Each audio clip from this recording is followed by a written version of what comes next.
itu yang kalau dulu namanya NEM. NEM itu untuk melanjutkan ke perguruan tinggi. Kamu nggak ikut ujian itu, namanya apa sih, lupa aku. Nah, nggak ikut nggak apa-apa, kamu bisa lulus. Tapi untuk kuliah nggak ada syarat. Iya boleh, ada apa?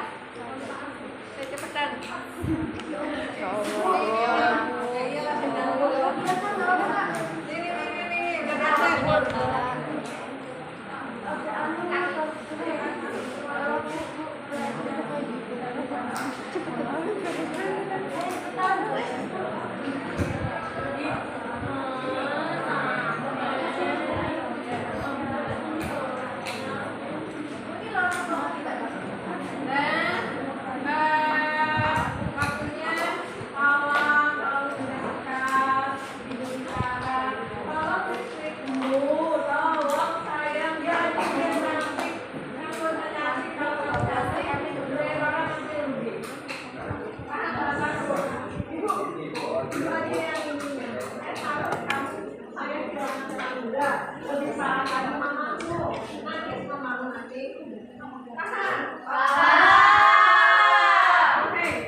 Sel darah pas baca apa? Tanyain aku yang satu. Bisa hilang kok.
Ini enggak lo lipstick.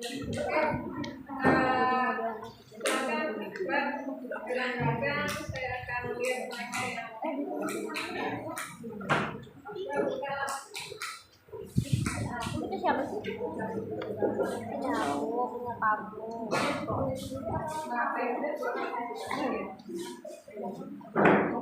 Siapa nih kamu?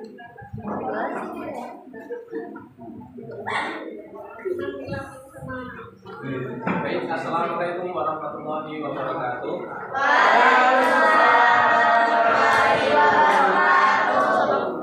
Alhamdulillah rabbil alamin wa bihi nasta'in ala umuri dunya wa dini wa ala alihi wa sahbihi ajma'in amma ba'du. Alhamdulillah kita bisa bertemu lagi untuk melaksanakan kegiatan pembelajaran pada pagi hari ini. Semoga nantinya pembelajaran pagi hari ini dapat berjalan dengan baik.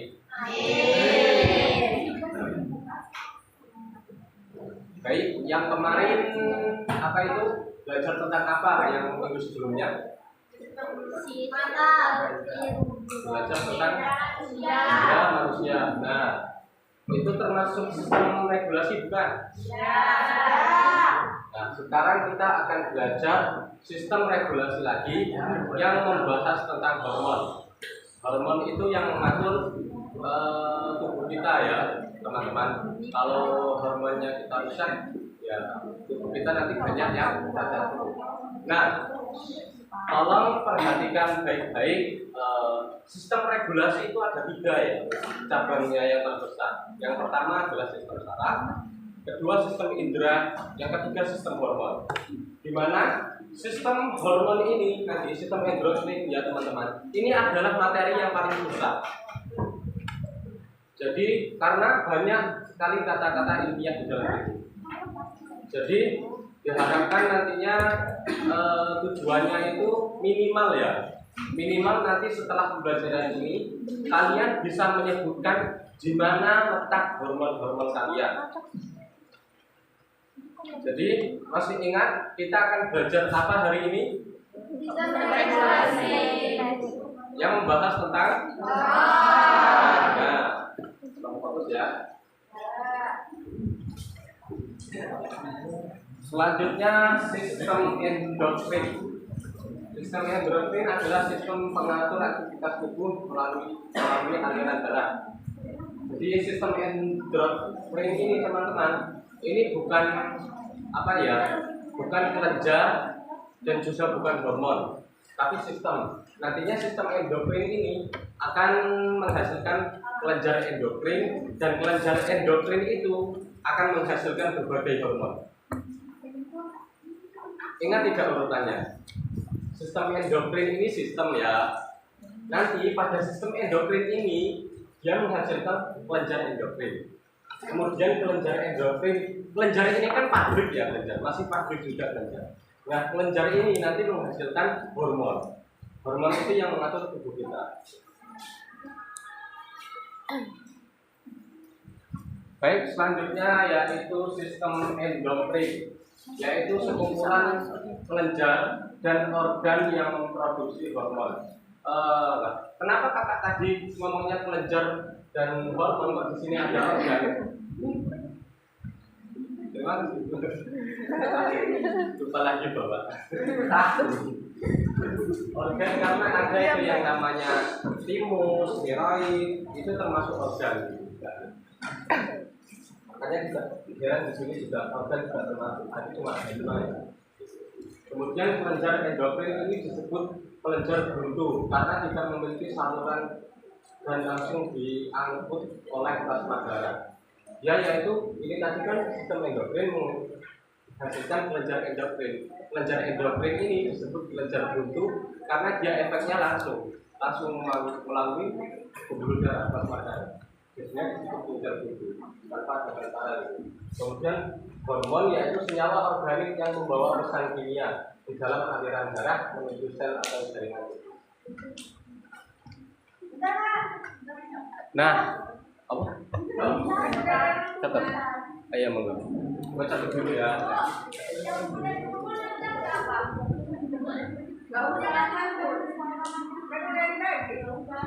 Nah, itu aja.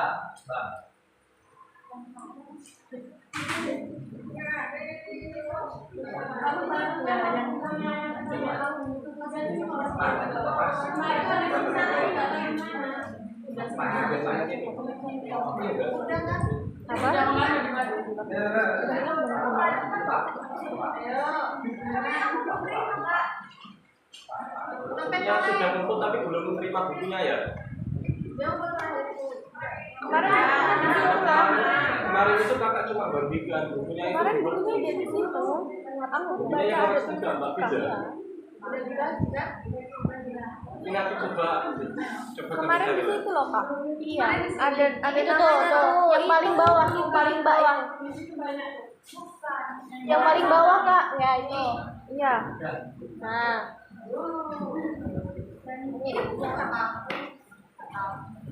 Jessica kayak. Jessica.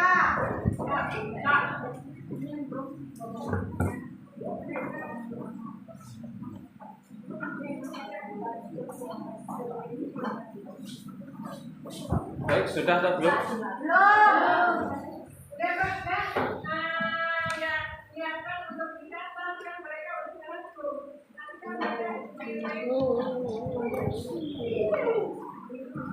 Selanjutnya tadi sistem yang menghasilkan kelenjar endokrin. Sekarang kita akan membahas kelenjar endokrin. Nah, ini yang paling penting yang harus Satu slide ini aja lah.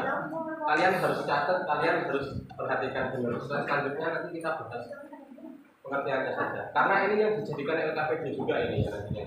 Oke. Jadi harus dipahami ini kecil-kecil kayak gini kalian harus tahu. Itu kelenjar endokrin adalah kelenjar yang melepaskan hormon langsung ke dalam aliran darah, bukan melalui saluran. Di sini ada kata ilmiah dan kakak akan sebutkan namanya dengan kata yang lebih mudah. Kemudian kalian tolong ikuti ya. Kalau kakak bilangnya keras nanti tolong ikutin. Kelenjar pineal. Berada di tengah otak. Kelenjar hipotalamus. Berada di dasar otak. Kelenjar pituitari. Berada di bawah hipotalamus. Kelenjar tiroid. Berada di leher bagian depan. Kalau usia remaja itu kan kelenjar tiroidnya kan membesar kan, jadi kelihatan kan. Dan keluar belum yang lagi jatuhnya. Terus nanti kalau di setelah usia pertumbuhan di atas usia 21 dia mulai mengecil. Kemudian kelenjar timus. Berada di belakang tulang dada. Dicatat ya, tapi tidak dicatatkan. Ya. Kelenjar pankreas. Berada di belakang lambung. Kelenjar adrenal. Berada di atas ginjal. Kemudian kelenjar gonad. Yaitu tester pada laki-laki. Di skrotum. Dan ovarius pada perempuan.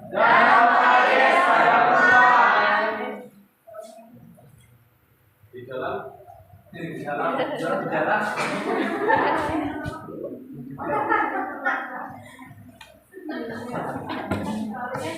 di dalam rongga panggul. Baik. Ini sudah dicatat belum letaknya? Nanti ada PR. Ya ada PR ya. Ya.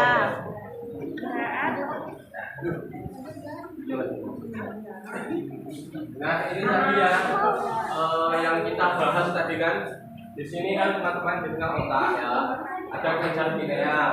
Ini menghasilkan, perhatikan, di tengah otak kita kan ada kelenjar pineal nih, tengah otak. Nah kelenjar pineal, kelenjar yang masih pabriknya ya kelenjar, nanti menghasilkan hormon yang namanya melatonin. Ingat hormon melatonin yang berfungsi untuk membantu mengatur dan memberi sinyal kapan waktu tubuh kita tidur dan waktu kita bangun.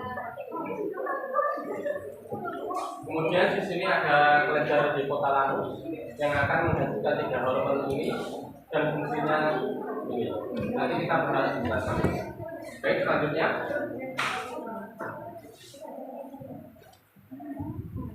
Ini nanti rangkuman yang akan kita bahas. Ini fungsinya sengaja nggak kakak sebutkan secara satu persatu, nanti PR-nya terlalu mudah. Baik, selanjutnya. Nah ini tadi yang dimaksud dengan kelenjar pineal. Kelenjar pineal adalah kelenjar kecil di dalam otak tengah. Ini kelenjar pineal yang ini. Ya, kelenjar pineal yang berperan penting dalam mengatur siklus tidur dan bangun. Kenapa kok kelenjar pineal bisa mengatur waktu tidur kita? Karena kelenjar pineal ini dalam otak ini dia akan mengekspresikan hormon, ya, menghasilkan hormon melatonin yang akan mengatur waktu kita tidur dan bangun. Jadi kita bisa ngantuk pas tidur pun bisa bangun sendiri. Kalau kalian nggak punya kelenjar pineal, nanti kalian nggak tahu kapan waktu kalian ngantuk, nggak tahu. Bahaya malah, nanti mata bisa sakit. Baik, selanjutnya. Ini ada hipotalamus yang tadi ya. Hipotalamus adalah kelenjar endokrin dalam otak yang berperan penting dalam mengatur sistem hormonal tubuh. Jadi yang dihasilkan oleh kelenjar hipotalamus tadi yang di samping pineal, maksudnya yang nggak di samping bener sih, tapi yang masih di dekat pineal, dia akan menghasilkan 3 hormon ini yang akan memicu reaksi hipofisis dan kemudian menghasilkan 3 hormon ini yang akan memicu reaksi adrenal, tiroid, dan gonal. Ini nggak perlu terlalu rinci karena itu juga di sini tidak terlalu banyak. Cukup kakak terangkan seperti itu sudah cukup. Nah, kemudian ada hipofisis pituitari. Gak heran kalau di buku kalian mungkin ya buku modern sekarang namanya kelenjar pituitari ya. Hipofisis itu ya sama saja dengan kelenjar, tapi nama yang lainnya lah. Ibaratnya itu pituitari ini sangat berhubungan dengan proses hipofisis, makanya disebut hipofisis pituitari. Disebut kelenjar tidak bisa. Hipotalamus berkaitan erat dengan kelenjar pituitari tadi ya, yang membentuk suatu sistem yang sangat penting dalam mengendalikan fungsi tubuh, terutama dalam mengatur endokrin dan hormon. Itu juga membantu sistem endokrin dan hormon pituitari. Nah, hipotalamus tadi kan terbagi menjadi hipofisis anterior, hipofisis intermediate, dan hipofisis posterior. Jadi hipotalamus tadi misalnya sampingnya ini ada pituitari. Tapi ini tidak terlalu dibahas di buku ya. Bahkan buku besar kemarin kakak sudah baca-baca sampai habis. Ini pun nggak terlalu dibahas. Menyampaikan kemudian yang pertama ada hipofisis anterior. Hipofisis anterior menghasilkan di sini ada 5 hormon, teman-teman. Nah, ini hipofisis anterior akan menghasilkan 5 hormon, yaitu hormon tiroid stimulating, hormon adrenal protropin, kemudian somatotropin, kemudian gonadotropin, dan prolaktin. Nah, makanya itu hipofisis anterior ini sampai disebut master of brain, yaitu mengalami pengeluaran hormon dan kelenjar-kelenjar lain, karena dia sangat mempengaruhi banyak kelenjar hipofisis anterior. Makanya sampai disebut master of brain. Nah, selanjutnya apa sih kak fungsinya dari 5 hormon ini? Di slide selanjutnya ada. Nah, yang adrenal tadi merangsang korteks adrenal untuk menghasilkan glukosid untuk mengekspresikan glukosa ya. Kalau kita tidak ada kadar dalam darah itu bahaya. Kemudian ada hormon prolaktin, ini merangsang sekresi kelenjar namanya susu atau susu ibu. Jadi nggak berpengaruh. Wanita di dunia ini ya, mau yang dadanya kecil atau besar itu enggak. Yang ngaruh itu kelenjar ini. Kalau kelenjar kalian itu berfungsi dengan baik, bisa mengekspresi susunya tetap baik. Mohon maaf, ini pembelajaran. Inamal amalu bin niat. Niatnya kan pembelajaran ya, biar kalian paham. Kemudian ada tirotropin, yaitu mengontrol pertumbuhan dan perkembangan kelenjar tiroid. Di sini ada mempengaruhi kelenjar. Kalau nggak ada tiroid ini kan, kalau di sini itu berkaitan dengan sistem imun. Kalau kelenjar tirotropin kita rusak ya, tiroid kita rusak bisa ada. Kemudian ada gonadotropin ini fungsinya mengatur hormon pria dan wanita. Ini tidak terlalu bahas di buku besar maupun LKS, jadi kita lanjut dulu. Nah, ini ada hormon yang kelima tadi ya, hormon somatotropin. Ini merangsang pertumbuhan tulang dan otot ya. Kalau kalian hormon STH-nya terganggu, kalian akan menjadi manusia pendek. Siapa yang paling tinggi? Karena hormon semangat proteinnya kurang. Kemudian kalau kalian itu kelebihan hormon STH, kalian akan menjadi giant atau manusia raksasa tinggi gitu. Ini giant ya, bukan sedang. Kalau sedang tinggi, manusia sedang nggak terlalu tinggi, nggak terlalu pendek. Ini terlalu tinggi. Tapi ini dalam masa pertumbuhan anak-anak. Anak-anak teman-teman ya. Maaf. Harus tepat fungsinya. Ini masa pertumbuhan dari umur 0 sampai 21. Ini umur 0 sampai 21. Jadi jangan heran kalau kita sampai umur 21 badannya tetap tinggi terus. Kalau setelah umur 21 ya nggak tambah tinggi. Ini hormon ini mengaruhi kalau masa pertumbuhan dia akan meninggikan badan. Tapi kalau sesudah masa pertumbuhan seperti umur 30 ini, seperti umur 30 ini, dia malah nggak akan nggak akan meninggikan, malah akan membesarkan tulang gigi. Terus tulang kanannya besaran gitu. Tulang kanannya besaran. Itu karena STH-nya juga terkontrol ya saat usia pertumbuhan itu sudah lewat tapi masih aktif. Kemudian hipofisis intermediate yaitu ini proses pembentukan pigmen kulit. Kemudian itu fungsi endorfin hormon yang pertama itu menghilang rasa nyeri dan stres. Ini nggak usah terlalu dibahas juga karena dalam buku besar pun kurang dibahas, cuma disinggung sedikit. Yang kakak terangkan berarti yang kakak terangkan yaitu yang sudah ada dalam buku. Hipofisis posterior, ini hipofisis posterior ini juga akan dibahas dalam buku. Kalau terganggu ya ini kita akan terkena apa itu?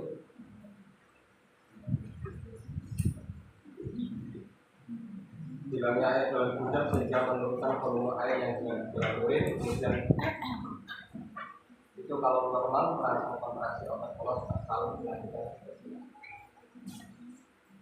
Kemudian yang kelenjar endokrin, nah ini perhatikan, ini semua dibahas dalam buku kalau ini.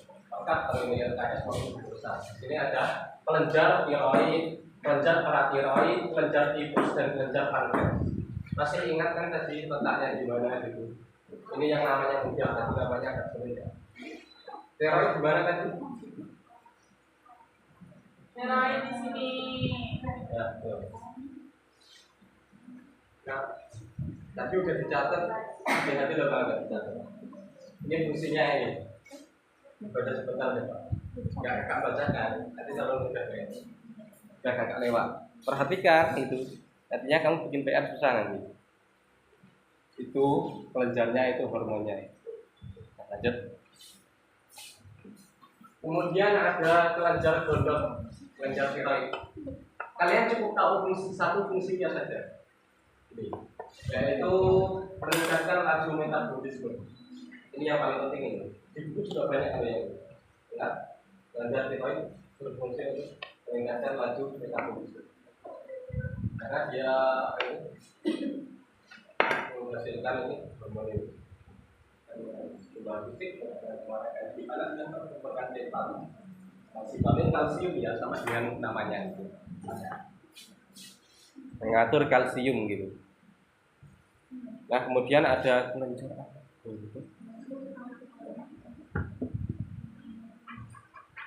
ini PPT-nya agak kegeser satu tadi. Kelenjar anak gondok. Ada yang salah urutan ini PPT-nya. Seharusnya ini yang pertama. Yang kemudian adalah kelenjar anak gondok. Ya di dekat kelenjar tiroid.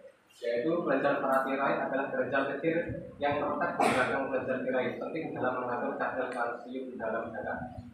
Jadi kalau di dalam larian kelenjar paratiroid itu mengatur zat kapur, mungkin bukunya perlu direvisi ya. Ada beberapa buku yang kelenjar tiroid ini malah mengatur zat kapur. Padahal di mana-mana kelenjar tiroid ini mengatur kalsium. Yang benar kalsium. Kelenjar paratiroid mengatur kalsium. Sampai-sampai saking bergunanya kelenjar paratiroid ini, ketika kalsium kita dalam darah tinggi, itu akan menghasilkan kalsitonin yang mengurangi kandungan CA. di dalam ginjal dan usus, sehingga akan kembali normal lagi. Bahkan saat kadar kalsium dalam darah kita rendah, dia akan menghentikan para hormon yang merangsang pembebasan CA dalam tulang dan meningkatkan kehamilan CA dengan ginjal dan usus yang akan menstabilkan kalsium dalam darah kita kembali. Ya seperti itulah kurang lebihnya. Tidak perlu terlalu rinci karena di buku ya tidak terlalu rinci malahan di buku. Nah ini kalau kita bermasalah pada kelenjar gondok tadi ya, ini masalah kita ini. Ini yang kekurangan hormon gondok tadi, kekurangan testosteron ini yang lewat tadi ya. Ini yang kelebihan ini. Kemudian kelenjar anak gondok, kalau kita kelebihan, hiper. Kalian tahu kan arti hiper artinya apa? Hiper itu kelebihan atau kekurangan? Kelebihan. Hiperparathyroidisme. Kalau kita kelebihan kelenjar anak gondok, kita malah akan mengalami osteoporosis atau batu ginjal karena kelebihan kalsium. Jadi ginjal ini saya nanti kalau nggak dioperasi malah semakin membesar. Kemudian ada hipertensi darah juga. Kemudian kalau kita hipoparathyroidisme, hipopara ini artinya apa? Kekurangan. Kita akan mengalami gangguan jantung karena kurangnya kalsium dan mengalami kejang otot karena ototnya kurang kalsium. Siapa yang pernah kejang-kejang di sini? Nah ini ya yang kakak apa itu?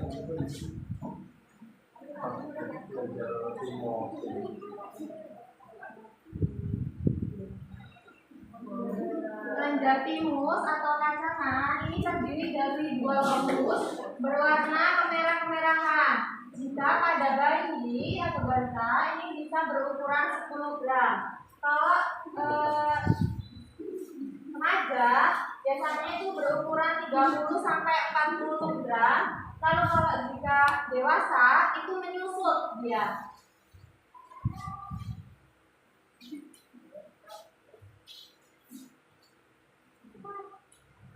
Lalu kelenjar pankreas. Kelenjar pankreas ini adalah organ vital dalam tubuh manusia yang memiliki fungsi. Yang pertama ada glukogen, yaitu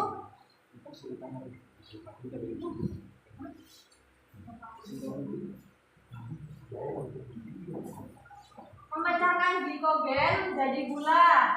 Lalu ada insulin, itu memecahkan glukosa menjadi glukogen. Ada somatostatin, ini menghambat sekresi glukogen dan insulin. Ini penghalang hormon pertumbuhan. Kalau somatostatin. Kalau ada polipeptida atau pankreas, itu hormon pencernaan yang dilepas setelah makan. Oke, di sini ada yang bisa menyebutkan tidak? Kenapa kelenjar pankreas adalah organ yang termasuk sangat vital di kelenjar? Ada yang bisa menyebutkan nggak? Kenapa? Ya penting karena apa? Gitu. Ada satu cluenya. Karena satu cluenya itu hormonnya sangat penting. Apa coba yang penting? Apa? Karena apa? Insulin. Kamu tahu insulin itu buat apa? Ya. Kalau kita kekurangan hormon insulin jadinya apa? Wah, pintar. Siapa namanya?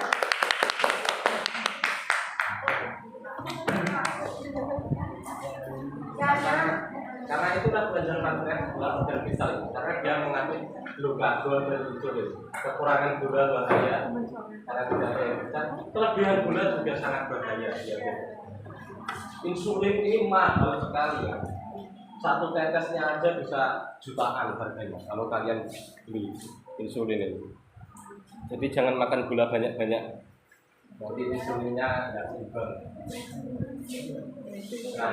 Nah, ini ya kelenjar pankreas tadi, bahkan saat glukosa kita tinggi, dia akan bereaksi melepaskan insulin yang mengubah glukosa menjadi glukon dan mengambil glukosa sebagai sumber energi. Ini terlalu rinci ya, ibaratnya gini ya. Kalau glukosa kita tinggi, kita punya kelenjar pankreas, dia akan menghasilkan hormon insulin yang akan stabilkan glukosa kita. Kemudian saat glukosa kita rendah, dia akan menghasilkan hormon glukagon yang akan menstabilkan kadar gula darah glukosa.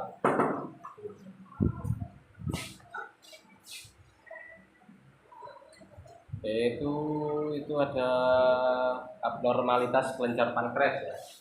Di sini ada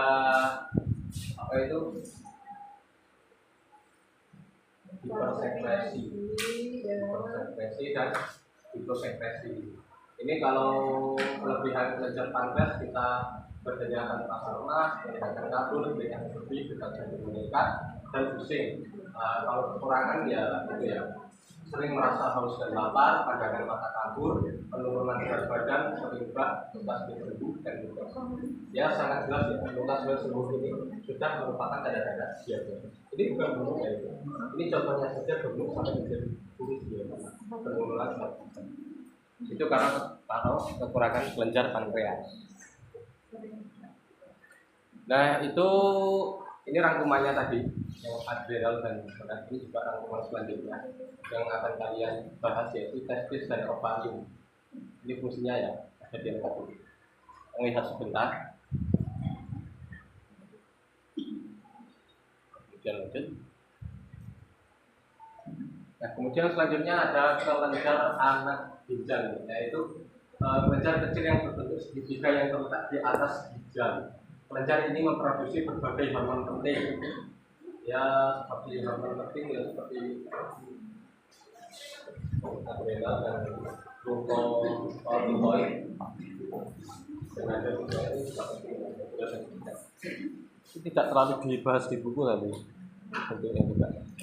Nah ini fungsinya tadi kalau kelenjar atau hormon itu aldosteron mengandung keseimbangan air pada elektrolit, kemudian ada glukokortikoid mengatur metabolisme glukosa dan air dan lemak, kemudian karena glukokortikoid yaitu membuat testosteron dan estrogen.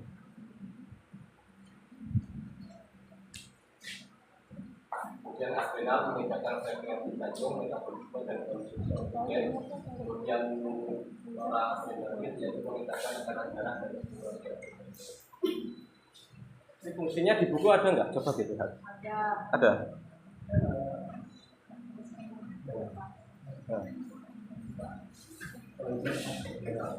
Ini kalau hiper yang di sini sekarang, kalau hiper yang di sini sekarang.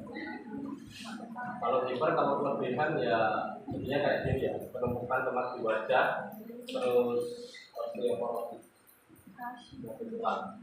Kemudian kalau kekurangan ini kulitnya menghitam, terus penurunan berat badan dan perubahan distribusi rambut tua.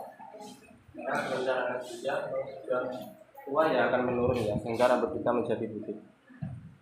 Kemudian ada kelenjar gonad.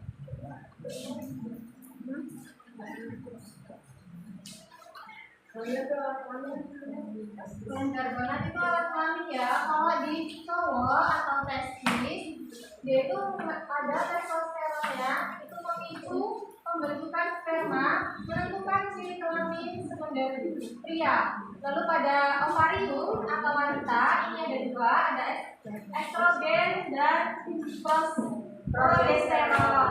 Nah kalau estrogen ini itu menentukan ciri kelamin sekunder wanita, lalu menebalkan dinding rahim. Lalu kalau progesteron ini mempertahankan ketebalan dinding rahim.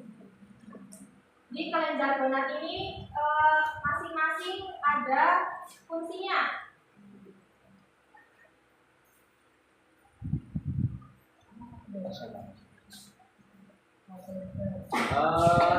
Kemudian selanjutnya ada kelenjar placenta. Kadang ada termasuk, kadang ada tidak. Ini cuma persiapan saja. Kalau umpamanya kelenjar plasenta dianggap ada, kelenjar plasenta ini fungsinya untuk menjaga kehamilan dan perkembangan janin. Jadi ketika kalian sedang mengandung, nanti ada kelenjar plasenta yang menjaga kehamilan dan perkembangan janin kalian. Yang perempuan jangan sampai merokok ya, biar kelenjar plasentanya enggak rusak. Baik, sekian dan terima kasih. Paham belum? Besok ulangan nih. Besok libur. Mas ulang lagi. Iya. Libur apa? Kan libur. Ya, lagi selasa ulangannya. Tapi nggak sampai Oke, ya boleh kirim karena penantan paling